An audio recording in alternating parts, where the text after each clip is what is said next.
لا حول ولا قوة إلا بالله العلي العظيم أعوذ بالله من الشيطان الرجيم بسم الله الرحمن الرحيم رب اشرح لي صدري ويسر لي أمري واحلل عقدة من لساني يفقهوا قولي اللهم صل على محمد وآل محمد وعجل فرجهم۔ معزز قہران سلام علیکم۔ آج کا ہمارا موضوع درس قرآن کریم ہے، درس نمبر 44، اور آج ہم پڑھیں گے سورہ انفطار کے بارے میں۔ تو ہم اس کی جو فضیلت ہے اس کے بارے میں، اس کے بعد سورہ کے چند اہم مضامین کے بارے میں گفتگو کریں گے۔ اس کے بعد ہم لوگ اس کے علاوہ ہم لوگ اس سورہ کی تلاوت کریں گے، اور مختصراً ہم لوگ اس کا ترجمہ اور اس کا مختصراً طور پہ ہم اس کی تفسیر دیکھیں گے۔ تو ہم درس کا آغاز کرتے ہیں۔ تو سورہ انفطار جو ہے، سب سے پہلے اس کی فضیلت ہم دیکھ لیں کہ یہ کتنی فضیلتوں کا حامل ہے، کہ اس سورہ کے بارے میں حضرت رسول خدا صلی اللہ علیہ وآلہ وسلم نے ارشاد فرمایا کہ جس شخص نے سورہ انفطار کو پڑھا، اللہ تعالیٰ اسے تمام نیک لوگوں کی قبروں کے برابر اور بارش کے قطرات کے برابر نیکیاں عطا کرے گا، اور قیامت کے دن اسے عزت و اکرام بخشے گا۔ اس کے بعد اسی طریقے سے امام جعفر صادق علیہ السلام بھی اس سورہ کی تلاوت کی فضیلت بتاتے ہیں کہ امام جعفر صادق علیہ السلام نے ارشاد فرمایا کہ جو شخص ان دو سوروں کو، یعنی سورہ انفطار اور سورہ انشقاق کی تلاوت کرے، اور دونوں کو اپنی نماز فریضہ اور نافلہ میں اپنا نصب العین بنا لے، تو کوئی اسے خدا سے محجوب نہیں کر سکے گا، اور کوئی چیز اس کے اور اللہ تعالیٰ کے درمیان حائل نہیں ہوگی۔ تو عزیزان گرامی، یہ سورہ جو ہے یہ بہت سی فضیلتوں کا حامل ہے۔ جب اس کی فضیلت ہم پڑھیں گے تو پھر درس جو ہے وہ ایک طولانی ہو جائے گا، کیونکہ ظاہر سی بات ہے کہ پروردگار عالم نے جو کچھ بھی ہم پہ نازل کیا ہے، اس کا ایک ایک لفظ جو ہے، ایک ایک آیت جو ہے وہ فضیلتوں کی حامل ہے۔ لیکن یہاں پہ چونکہ ہمیں مختصراً اسے سمیٹنا ہوتا ہے، اس کے لیے بہت زیادہ ہم لوگ اس کے جو ہے حوالے، اس کی فضیلت جو ہے اور بھی ہے جو وہ ہم لوگ بیان نہیں کر پاتے ہیں، لیکن اس کے بارے میں دوسری تفسیر کی کتابوں میں مکمل طریقے سے جو ہے وہ تحریر ہوتا ہے۔ تو یہ اس کی فضیلت جو ہم لوگوں نے ابھی پڑھی ہے، اس سورہ کی تلاوت کی فضیلت کی رسول خدا اور امام جعفر صادق علیہ السلام کی زبانی۔ تو اب ہم لوگ اس کی تلاوت کرتے ہیں۔ اعوذ باللہ من الشیطان الرجیم، بسم اللہ الرحمن الرحیم۔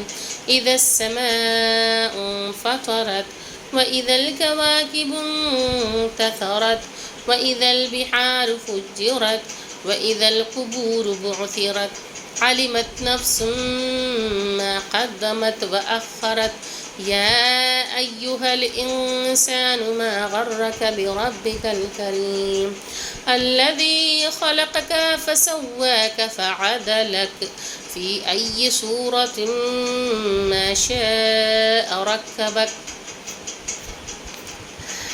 كَلَّا بَلْ تُكَذِّبُونَ بِالدِّينِ وَإِنَّ عَلَيْكُمْ لَحَافِظِينَ كِرَامًا كَاتِبِينَ يَعْلَمُونَ مَا تَفْعَلُونَ إِنَّ الْأَبْرَارَ لَفِي نَعِيمٍ وَإِنَّ الْفُجَّارَ لَفِي جَحِيمٍ يَصْلَوْنَهَا يَوْمَ الدِّينِ وما هم عنها بغائبين وما أدراك ما يوم الدين ثم ما أدراك ما يوم الدين يوم لا تملك نفس لنفس شيئا والأمر يومئذ لله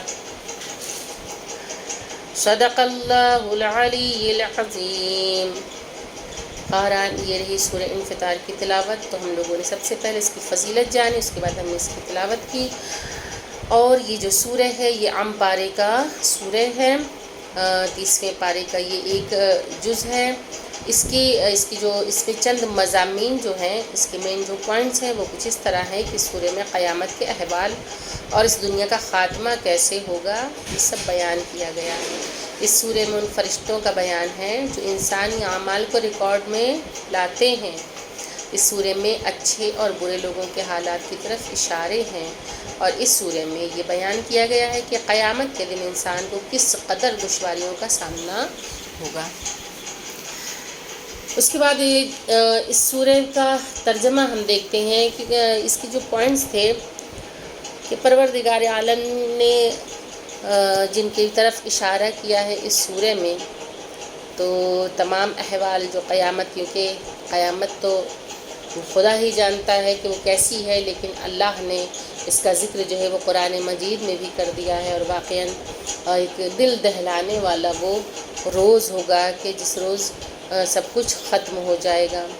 اور اس کے بعد پروردگار نے اس طرف بھی اشارہ کیا ہے کہ انسان جو ہے وہ بالکل لاپرواہ نہ ہو جائے کہ اس کا جو جی میں آئے وہ کرے، جیسا چاہے وہ کرے، اسے کوئی دیکھنے والا نہیں ہے، بلکہ اللہ نے فرشتوں کو معین فرمایا ہے، اور وہ فرشتے جو ہوتے ہیں وہ تمام اعمال کو ہمارے ریکارڈ کرتے رہتے ہیں، تاکہ جب روز محشر جب پکڑ ہو تو تمام ثبوت کے ساتھ، یعنی کہ انسان انکار کرنے کے لائق بھی نہیں رہے گا۔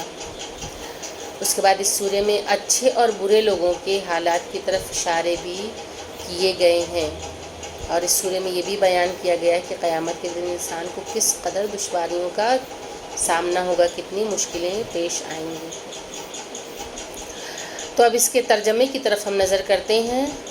بسم اللہ الرحمن الرحیم، شروع اللہ کے نام سے جو بڑا مہربان اور زیادہ رحم کرنے والا ہے۔ اذا السماء انفطرت، جب آسمان شگافتہ ہو جائے گا۔ اب یہاں سے کس طرح سے اللہ جو ہے قیامت کی علامات کے بارے میں بتا رہا ہے۔ وَإِذَا الْكَوَاكِبُ انتَثَرَتْ، اور جب ستارے بکھر جائیں گے۔ وَإِذَا الْبِحَارُ فُجِّرَتْ، اور جب دریا بہہ کر ایک دوسرے سے مل جائیں گے۔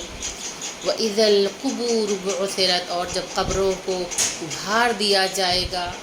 عَلِمَتْ نَفْسٌ مَا قَدَّمَتْ وَأَخَّرَتْ، تب ہر نفس کو معلوم ہوگا کہ کیا مقدم کیا ہے اور کیا مؤخر کیا ہے۔ یا ایھا الانسان ما غرک بربک الکریم، اے انسان تجھے رب کریم کے بارے میں کس شے نے دھوکے میں رکھا ہے۔ الذی خلقک فسواک فعدلک، اس نے تمہیں پیدا کیا اور پھر برابر کر کے متوازن بنایا۔ فی ای صورت ما شاء رکبک، اس نے جس صورت میں چاہا ہے تیرا اجزا جو ہے وہ اسے ترکیب کی ہے، تیرے اجزا کو ترکیب کیا ہے۔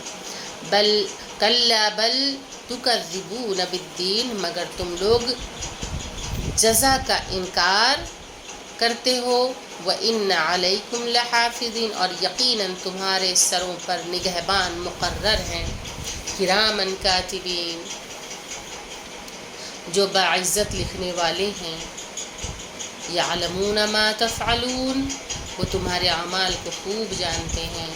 ان الابرار لفی نعیم، بے شک نیک لوگ نعمتوں میں ہوں گے۔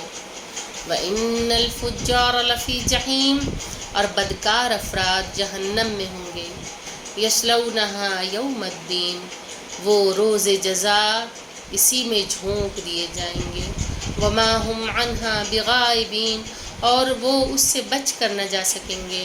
وما ادراک ما یوم الدین، اور تم کیا جانو کہ جزا کا دن کیا شے ہے۔ ثم ما ادراک ما یوم الدین، پھر تمہیں کیا معلوم کہ جزا کا دن کیسا ہے۔ یوم لا تملک نفس لنفس شیئا والامر یومئذ للہ، اس دن کوئی کسی کے بارے میں کوئی اختیار نہ رکھتا ہوگا، اور سارا اختیار اللہ کے ہاتھ میں ہے۔ کہ وہ دن ایسا دن ہوگا کہ جس دن کوئی کسی کو پہچانے گا بھی نہیں، کوئی کسی کو جانے گا بھی نہیں۔ کتنا بھی اچھا دوست ہو، کتنا بھی اچھا ہم سفر ہو، کتنے بھی اچھے ماں باپ ہوں، شفیق ماں باپ ہوں، کتنے بھی اچھے بھائی بہن ہوں، لیکن وہ دن ایسا دن ہوگا کہ جس دن کوئی رشتہ کام نہیں آئے گا، جس دن ہر کوئی ایک دوسرے کو دیکھ کے اپنی نگاہیں پھیر لے گا۔ اور اس دن اگر کوئی چیز کام آنے والی ہے تو وہ ہمارے اعمال کام آئیں گے، ہمارے نیک اعمال، ہمارے برے اعمال کہ وہ روز جزا ہے، لہٰذا اس دن سارا حساب کتاب سب کا ہوگا۔ اسی لیے بار بار یہ کہا گیا ہے، آخرت کو یاد دلایا گیا ہے کہ ایسے اعمال انجام دو کہ جو آخرت میں تمہارا سہارا بنے، جو آخرت میں ہمیں نجات دینے والے اعمال بنے۔ پروردگار ہم سب کو توفیق دے کہ ہم ایسے اعمال کو انجام دیں کہ جو آخرت میں ہمارا سہارا بنے، کہ جو اس وقت ہمارا ساتھ دیں جب سب ہمارا ساتھ چھوڑ چکے ہوں، کہ اس روز نہ بھائی بھائی کو پہچانے گا، نہ شوہر بیوی کو پہچانے گا، اور نہ ہی والدین اپنے بچوں کو، نہ بچے اپنے والدین کو پہچانیں گے۔ کوئی کسی کا سہارا نہیں، کوئی کسی کا جاننے والا نہیں ہوگا۔ اس روز اگر کوئی ہوگا تو وہ پروردگار عالم ہوگا کہ سب کچھ اس کے ہاتھوں میں ہوگا، وہ خداوند کریم جو اس دن سب کا حساب کتاب لے گا۔ اور اگر کوئی سہارا ہوگا تو وسیلہ اگر کوئی ہوگا تو وہ کون ہوں گے؟ اس وقت جو ہے ہمارے لیے ہمارے اعمال ہمارا وسیلہ، ہمارا سہارا ہوں گے، ہمارے ائمہ طاہرین علیہم السلام کہ ان کی محبت ہماری نجات کا ذریعہ بنے۔ پروردگار سے ہم یہ دعا کرتے ہیں، لیکن صرف محبت کا رہنا کافی نہیں ہے، بلکہ وہ بھی چاہتے ہیں کہ ایسے اعمال انجام دیں کہ جس سے وہ اپنے چاہنے والوں کی شفاعت کروا سکیں۔ کیسے؟ میں ایک چھوٹی سی مثال کے ذریعے سے واضح کر دوں کہ کتنی بھی اچھی انسان کی جان پہچان کیوں نہ ہو، کہ اسکول میں ہوتا کیا ہے کہ اگر کوئی بچہ 0 لے کر آیا ہے اور اس کے والدین جو ہیں وہ مطمئن ہیں کہ ہم جائیں گے اور جا کے ہم سفارش کر دیں گے تو پرنسپل صاحب جو ہے وہ کچھ نہ کچھ سمجھیں گے، ہمارے بچے کو پروموٹ کر دیں گے، آگے بڑھا دیں گے۔ تو جب وہ جا کے اگر کسی پرنسپل سے، کسی ٹیچر سے سوال کریں گے کہ آپ نے جو ہمارے بچے کو آگے کیوں نہیں بڑھایا، جبکہ میرے اور آپ کے مراسم بہت اچھے ہیں، تو آپ کو مدد کرنا چاہیے تھی، تو اس وقت یہ پرنسپل بھی یہی کہے گا کہ ہمیں بھی اوپر یعنی کہ ہائی کمان کو، اعلیٰ کمان کو جواب دینا ہے، ہم اپنی مرضی سے کیسے اس کے اعمال، اس کے نمبر جو ہم بڑھا دیں جبکہ وہ بالکل 0 لے آئے۔ کچھ تو اس نے لکھا ہوتا، کچھ تو اس نے کیا ہوتا کہ جس کی بنیاد پہ میں یہ کہہ سکتا ہوں کہ ہاں اسے پروموٹ کر دیا جائے، کہ اگر کچھ اس نے لکھ دیا ہوتا پیپر میں تو بھی ایک بیس بن جاتا کہ اسے میں پاس کرتا، لیکن جب اس نے کچھ لکھا ہی نہیں ہے تو پھر میں مجبور ہوں، میں اسے آگے نہیں بڑھا سکتا، میں اس کی سفارش نہیں کر سکتا۔ تو بالکل وہی حال ہوگا کہ ایسا نہ ہو کہ ہم صرف اور صرف یہ دعویٰ کریں کہ ہم مولا کے چاہنے والے، اہل بیت کے چاہنے والے ہیں، ہم رسول خدا صلی اللہ علیہ وآلہ وسلم کے چاہنے والے ہیں، ہم 1,24,000 انبیاء کے ماننے والے ہیں، اور یہ لوگ جو ہے وہ ہماری سفارش کروا دیں گے تو ہمیں نیک اعمال کرنے کی کیا ضرورت ہے؟ تو دنیا جو ہے، دنیا میں ہمیں ایک امتحان گاہ ہے۔ یہ دنیا جو ہے وہ ایک ایسی جگہ ہے کہ جہاں ہمارا امتحان چل رہا ہے، مسلسل امتحان چل رہا ہے۔ اس امتحان میں ہم کس طرح اپنے نمبر بناتے ہیں اور اس 0 کو کیسے ہم نمبر میں کنورٹ کرتے ہیں، یہ ہمارے اوپر ڈیپینڈ کرتا ہے کہ جو جتنی اچھی محنت کرے گا اسے اتنا اچھا رزلٹ ملے گا، اور جب اچھا رزلٹ ملے گا، اگر 1-2 نمبر اوپر بھی ہو جاتے ہیں تو پھر یہ ہوتا ہے کہ سامنے والا بھی رحم کر دیتا ہے کہ نہیں بھائی یہ اس کا ریکارڈ اچھا ہے تو 1-2 نمبر سے کیا ہوتا ہے۔ تو یہ میری ایک چھوٹی سی مثال تھی بات کو سمجھانے کے لیے، واضح کرنے کے لیے، تو کہیں ایسا نہ ہو کہ ہمارے اعمال کے، ہمارے نام اعمال کا جو پرچہ ہو وہ پرچہ بالکل خالی ہو اس دنیا میں، اور وہاں جانے کے بعد ہر امید بری نگاہوں سے انہیں دیکھیں اہل بیت کو کہ آپ ہی لوگ ہماری سفارش کروا دیجئے، تو کیا برے اعمال کی بنیاد پہ رسول خدا صلی اللہ علیہ وآلہ وسلم آئیں گے ہماری سفارش کروانے؟ کیا ہمارے برے اعمال کی بنیاد پہ پنجتن آئیں گے ہماری سفارش کروانے؟ کیا ہمارے برے اعمال کی وجہ سے 4 معصومین ہماری سفارش کروائیں گے؟ نہیں۔ جب ہم دنیا میں کسی کو بغیر محنت کے، جب اس دنیا میں کچھ نہیں ملتا تو وہ تو آخرت ہے کہ جہاں پروردگار عالم جو ہے وہ سب کچھ دیکھ رہا ہے، اور بالکل ثبوت اور گواہ کے ساتھ میدان محشر میں سب کی پیشی ہوگی، تو ہم پروردگار سے دعا کر سکتے ہیں خداوند کریم اس روز ہمیں اپنے فضل و کرم سے بخش دینا، اپنے عدل سے کام نہ لینا خداوند کریم۔ تو اس سورہ میں بالکل واضح طور سے یہ بتا دیا گیا ہے کہ یوم لا یملک نفس لنفس شیئا والامر یومئذ للہ، اس دن کوئی کسی کے بارے میں کوئی اختیار نہیں رکھتا ہوگا، اور سارا اختیار جو ہوگا وہ اللہ کے ہاتھوں میں ہوگا۔ مختصر تفسیر ہم اس کی اگر دیکھیں تو وہ اس کی یہ ہے کہ یا ایھا الانسان ما غرک بربک الکریم، اے انسان تجھے رب کریم کے بارے میں کس شے نے دھوکے میں رکھا ہے۔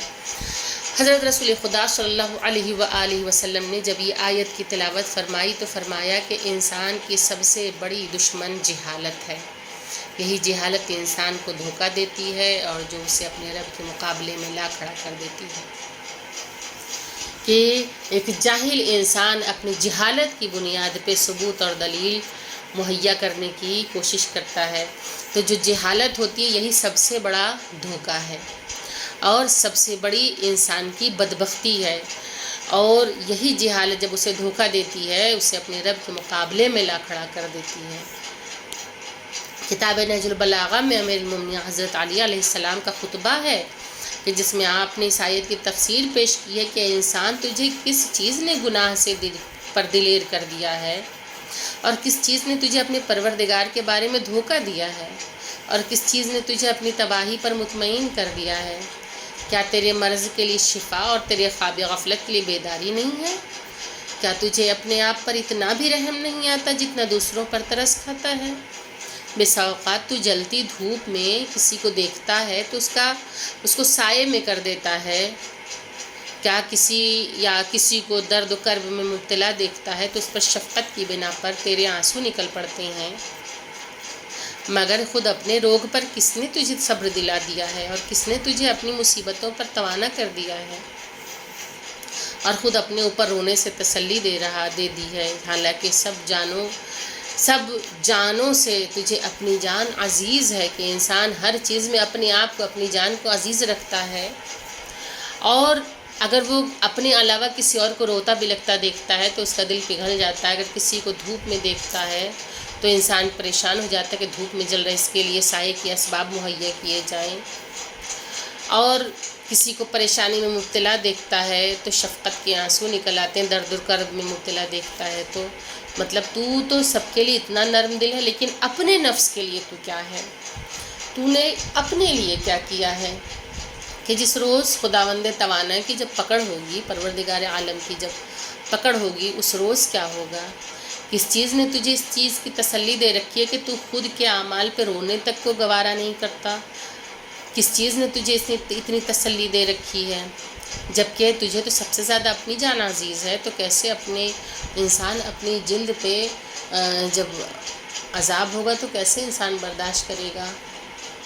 اگر انسان یہ تصور کر لے تو ظاہر سی بات ہے وہ اپنے آپ کو خود بخود برائیوں سے دور کر کے معرفت پروردگار حاصل کر لے۔ وَإِنَّ عَلَيْكُمْ لَحَافِظِينَ كِرَامًا كَاتِبِينَ يَعْلَمُونَ مَا تَفْعَلُونَ، اور یقیناً تمہارے سروں پر نگہبان مقرر ہیں جو باعزت لکھنے والے ہیں، وہ تمہارے اعمال کو خوب جانتے ہیں۔ انسان پر اللہ نے کتنے گواہ مقرر کیے ہیں، قرآن کریم میں اللہ نے واضح طور پہ بتا دیا۔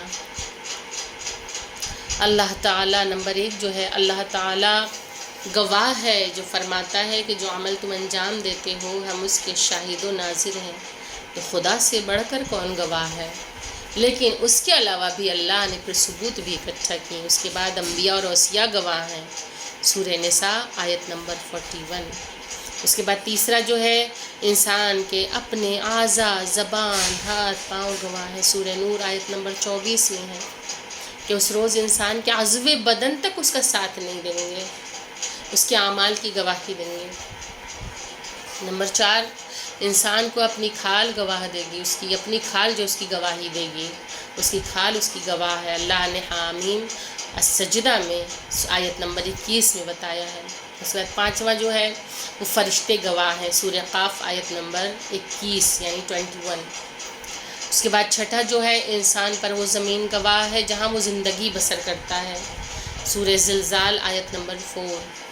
7واں جو ہے انسان پر وہ وقت وہ زمانہ گواہ ہے جس میں انسان اعمال انجام دیتا ہے، یعنی ہر طرف سے پروردگار عالم نے انسان پر نظر رکھی ہوئی ہے اور گواہ معین کر رکھے ہیں، حتیٰ کہ اس کے عضو بدن، اس کے بعد وہ زمین کہ جس زمین پہ کھڑے ہو کے اس نے اعمال انجام دیے ہیں، اور وہ زمانہ، وہ وقت، وہ ٹائم خود گواہی دے گا کہ انسان نے کس طرح کے اعمال انجام دیے ہیں۔ ہم خدا سے یہ دعا کرتے ہیں کہ خداوند کریم ہمارے علم میں اضافے کے ساتھ ساتھ ہمارے عمل میں بھی اضافہ فرمائے پروردگارہ، آمین یا رب العالمین۔ اس کے علاوہ خداوند کریم ہم سب کو صراط مستقیم پہ ثابت قدم رکھے کہ پروردگارہ ہمارے ایمان جو ہے وہ لڑکھڑائے نہیں، خداوند کریم ہمیں عمل خیر کی توفیق عطا فرمائے، آمین یا رب العالمین۔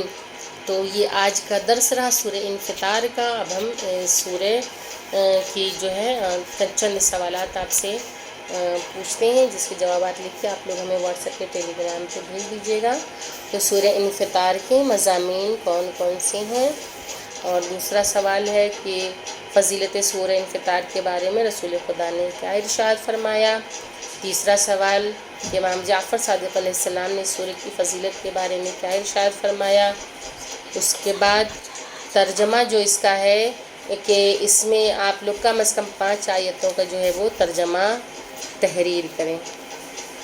اس کے بعد اگلا سوال ہے کہ یا ایھا الانسان ما غرک بربک الکریم کی تفسیر جو ہے وہ رسول خدا کے حوالے سے آپ لوگ تحریر کریں، اور مولا کائنات نے کس طرح سے نہج البلاغہ میں اس کی تفسیر بیان کی ہے اس آیت کی۔ اس کے علاوہ اللہ نے کتنے گواہ ہماری نگرانی کے لیے، انسانوں کی نگرانی پر جو ہے معین کیے ہیں، ان کے بارے میں آپ لوگ تحریر فرمائیں۔ تو یہ آج کے سوالات رہے، جس کے جوابات لکھ کے آپ لوگ ہمیں واٹس ایپ پہ ٹیلی گرام پہ سینڈ کریں۔ وآخر الدعوانا ان الحمد للہ رب العالمین، اللہم صلی علی محمد وآل محمد وعجل فرجہم۔ السلام علیکم، خدا حافظ۔